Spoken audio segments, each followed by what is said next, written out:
Olá, eu me chamo Viviane Jales e vou apresentar esse artigo que foi desenvolvido em conjunto com a professora doutora Lucy Donegan, intitulado Padrões Socioespaciais no Epicentro da Cidade, investigando forma urbana e usos no corredor cultural de Mossoró. O objeto de análise é o corredor cultural Professor Antônio Gonzaga Chimbinho, que é uma sequência de 9 espaços públicos ou coletivos na cidade de Mossoró.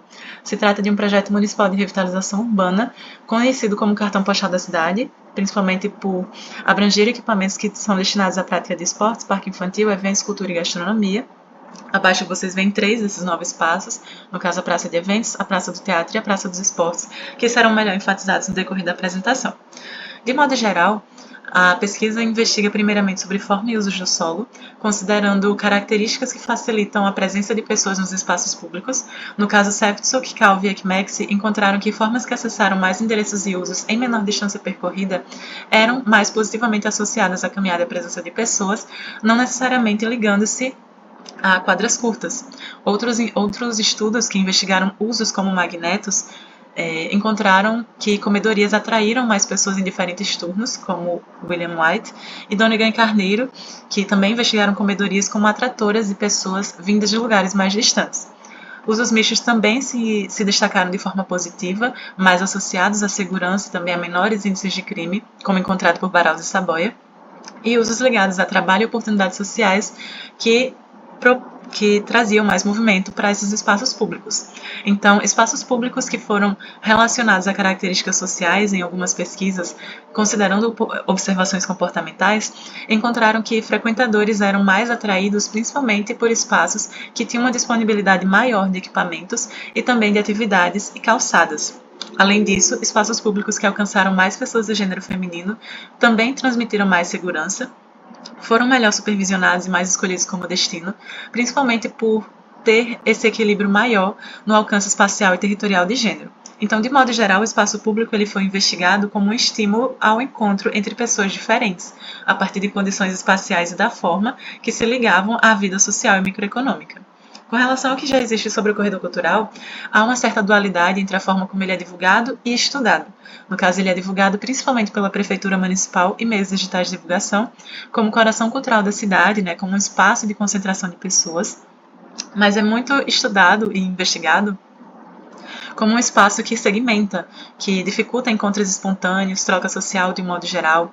Então, nessa apresentação, nesse artigo, estaremos enfatizando parte dessa dualidade, que seria investigar se o corredor cultural é ou não um espaço de concentração de pessoas. O objetivo seria investigar a diversidade de usos do solo, com a concentração dos frequentadores nessas 3 praças, a praça de eventos, teatro e esportes. Na lacuna de pesquisa não foram encontrados resultados sobre o corredor cultural ser ou não um espaço de concentração de pessoas, considerando o uso cotidiano. Também não foram feitas distinções entre os trechos. Além disso, não foram encontrados estudos investigando forma urbana no corredor cultural e distribuição espaço-temporal de grupos sociais e gênero, considerando características de uso. E dessa forma, a hipótese seria de que no corredor cultural existem trechos diferentes em usos do solo ligados à distribuição de pessoas e gênero, relacionando-se a diferentes características da forma urbana e disposição de equipamentos nas praças.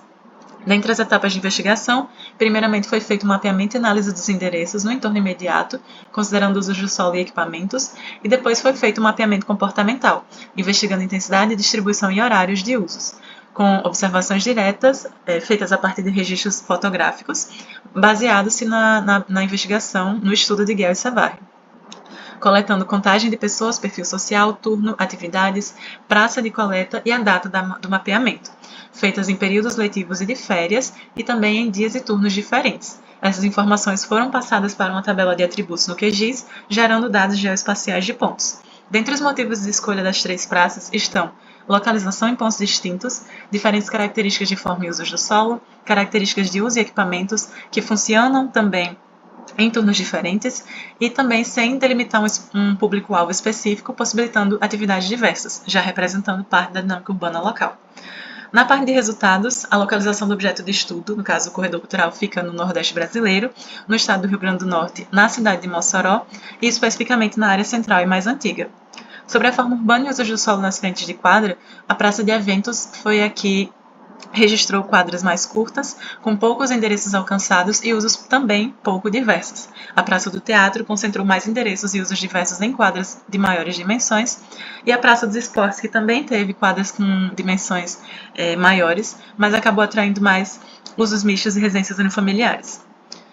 Na parte de equipamentos e áreas verdes, que estão sendo investigadas para entender intensidade de uso, no caso, onde as pessoas costumam se concentrar quando visitam essas 3 praças, a Praça dos Esportes foi a que mais se destacou por ter maior variedade de equipamentos, como quadras poliesportivas, academia ao ar livre, quiosques, arquibancadas, que são equipamentos que não estão presentes nas outras quadras, além de que também tem uma disposição de áreas verdes bem maior. Então, no mapeamento comportamental, foram registradas 6.558 frequentadores em 7 meses de pesquisa, com mais pessoas sendo mapeadas na Praça dos Esportes, quantitativamente falando, e mais proporcionalmente à área, foi a Praça do Teatro que concentrou mais frequentadores, com 0,25 pessoas por metro quadrado. Na distribuição espacial, considerando gênero, o gênero masculino foi o que foi mais registrado nas 3 praças. No caso, na praça de eventos, atraiu frequentadores de ambos os gêneros que estavam concentrados principalmente no perímetro da quadra, como se fosse um local cercado. Na praça do teatro, teve um equilíbrio maior, proporcional e espacial de gênero, onde nós observamos que tanto pessoas do gênero feminino quanto pessoas do gênero masculino ocupam lugares diversos de modo disperso na quadra, e a Praça dos Esportes, que também teve uma ocupação mais irradiada, mas com alcance territorial limitado para o gênero feminino, onde elas praticamente não ocupam as quadras poliesportivas. Na distribuição por turno, a praça de eventos foi a menos registrada nos 3 turnos para ambos os gêneros, principalmente pela manhã e à tarde. Na Praça do Teatro, mais pessoas foram registradas em todos os turnos, no caso do gênero feminino, e a Praça dos Esportes, que concentrou mais frequentadores à tarde e à noite, tendo a permanência mais prolongada de pessoas dentre as 3 praças. O turno mais registrado foi o noturno, principalmente na Praça do Teatro. Na distribuição por dias de visita, mais pessoas foram registradas nos finais de semana e feriado, principalmente destacando o teatro e a Praça dos Esportes, que teve uma ocupação mais diversa. Nos dias de semana as pessoas estavam principalmente nas quadras e nas frentes de quadra um pouco, e nos finais de semana e feriado a ocupação se deu de forma mais intensa.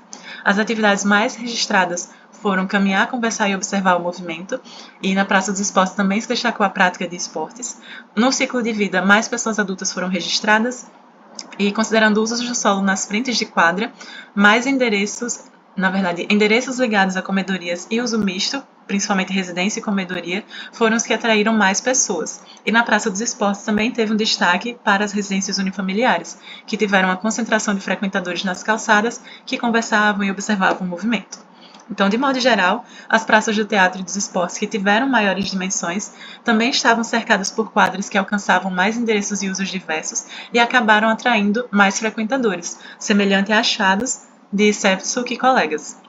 Comedorias e usos mistos, no caso principalmente residência unifamiliar e comedoria, foram os que atraíram mais frequentadores em dias e turnos diferentes, principalmente nas praças do teatro e dos esportes, o que pode ligar-se a uma maior sensação de segurança e também olhos na rua, como é mencionado por Jacobs.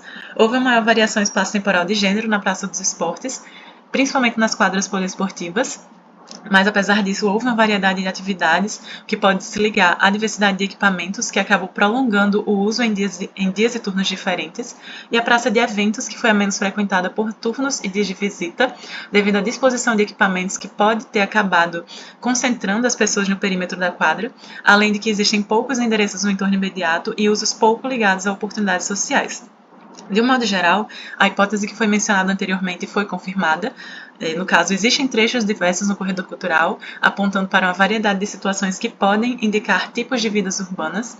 E, no caso, pesquisas futuras buscarão relacionar esses achados do artigo com frequência de idas, mobilidade, local de moradia dos frequentadores e dados socioeconômicos para ligar a características de vitalidade urbana.